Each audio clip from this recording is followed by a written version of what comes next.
This is my hobby, the greatest hobby. Hello everyone, Hobbyist here, and we are back at it again, continuing our Talisman character exploration guides. Now, in the previous video, we have covered the Jinn-Blooded and just how his abilities, when it comes to interacting with spellcasters, is definitely on the up and up. But now, we've got two characters remaining encompassing the Firelands expansion, so let us go ahead and get into the next character. This is the next character that we are going to be covering within our Firelands Expansion character exploration guide. So, who is this character that we are looking at? Well, his name is in fact the Dervish. So let's go ahead and get into the Dervish's character card. So, as we can see here, Dervish has a strength 3 and a crafting 2. He's got this little black logo that we can see down here. And that essentially is the logo of the Firelands expansion. So any cards, any adventure deck cards, any spell cards, any alternate endings, and all the character cards are going to possess that little fire logo. And that essentially is an indicator to help you separate when it comes to putting away expansions that you may not be interested in playing with. So if you're wanting to separate the Firelands expansion, definitely look for that fire logo. It will make things a lot easier for you.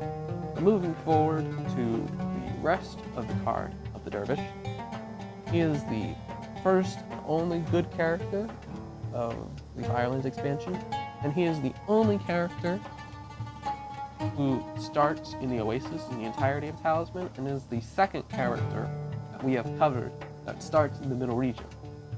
So, moving forward, he is a character who has a fate of 4, a life of 4, as well as 4 character abilities. So let's go a little bit. Alright guys, the camera blurred. So moving forward, this first character ability, you begin the game with a sword and 1 water bottle in the purchase deck. So, if you remember from our night video, he's the second character who starts with a sword. And then, this is the water bottle, an object that we haven't previously covered. So, right out of the gate, the Dervish already has everything he needs in order to encounter things inside of the middle region, because the 2 spaces that are adjacent to him are generally the spaces where you can lose some life because you are going through the desert. But because you have the water bottle, you're essentially preventing yourself from losing any lives in that manner. So you're already pretty set right out of the gate, so that is a plus. But let's go ahead and check out these other 3 character abilities. So 1 weapon you are carrying does not count towards your carrying capacity. So the sword is already a weapon. So if we're thinking a little bit big picture and we find things like the flail or bow and arrow or any weapons that you might be finding inside of the Firelands expansion, as we shrink down the scale, then being able to pick that weapon that you want to maybe protect from any other characters who would steal it, any characters who might be stronger than you, who would want to take that object of yours, you're able to save that weapon for yourself. And honestly, inside of the Firelands expansion, now that I think about it, you're also able to possibly save it from being burned. I don't know if that is entirely true, but based off of the character ability that I'm reading, I do believe that to be the case. If not, please do let me know in the comments below, because a lot of the cards sometimes are up to interpretation when it comes to those loopholes that other people find. So definitely let me know on that note. But moving forward, you may use 2 weapons at the same time in battle. So, like the warrior of the base game, the Dervish also has the ability to wield 2 weapons at the same time. So, on that same note of if you have 2 flails, then you are essentially rolling 4 dice at the same time for your attack score, and if you roll quadruples, oh buddy, I just can't even imagine the idea of rolling 24 for an attack score and nobody being able to fight back. That is honestly just ridiculous to think about. But the Dervish and the Warrior are the only 2 characters in Talisman who can fight with 2 weapons at the same time.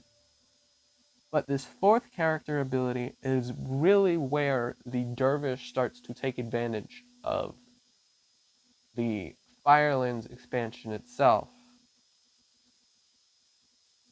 in which, when you defeat an enemy in battle and take it as a trophy, you may immediately move a number of spaces equal to the defeated enemy's strength.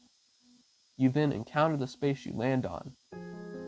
So, essentially, if you think about it for strategic purposes, if you beat a Strength 7 dragon, then you take that as a trophy.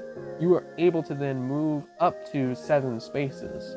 So, being able to reach certain spaces that might possess objects or certain places that might be advantageous to you, being able to avoid Firelands tokens because you gain yourself that boost of movement. And also consider this, if you have the Woodlands expansion active, with that ability that the Dervish possesses, nobody can use Dark Fate to stop your movement. You are essentially able to fly through certain areas depending on what enemies you defeat, and nobody can use Dark Fate against you. So that is most definitely a plus when it comes to the Dervish. But being able to act upon that movement at the same time of taking the trophy, because it's not just using up the trophy just for stat boost, is definitely something that you want to take into consideration when playing with the Dervish. So, how do I rank the Dervish when it comes into comparison with the Nomad and the Gym-Blooded? Again, with the Firelands characters, it's a lot hard to say, because they all have their own specialties in different areas of the Firelands expansion. Now, with us concluding the Dervish is focused on getting those huge boosts from battles, so strength is definitely the way to go for him. Whereas with the Gin-Blooded, he's able to use spells against people, and being able to turn those spells into fate, and vice versa, of turning fate into spells. The Nomad takes complete advantages of the various terrains, whether it be the terrain cards, any of the regions, like the Highlands, the Dungeon, the City, the Woodlands, or the outer and middle regions of the board. Being able to essentially negate the effects of terrain cards is a very powerful ability to have. So when it comes to the Dervish, it's hard to say that one is necessarily above the other when it comes to that regard, because again, I feel that they're all situation based and all offer different opportunities depending on the playstyle that you're looking for, whether it be inside the Firelands expansion or if you're expanding outwards in that regard. But overall, I think the pros and cons are a little bit more difficult to judge, at least off the top of my brain. But overall, hopefully you guys have enjoyed this video. You've learned a lot from the Dervish, and I'll see you guys in the next one.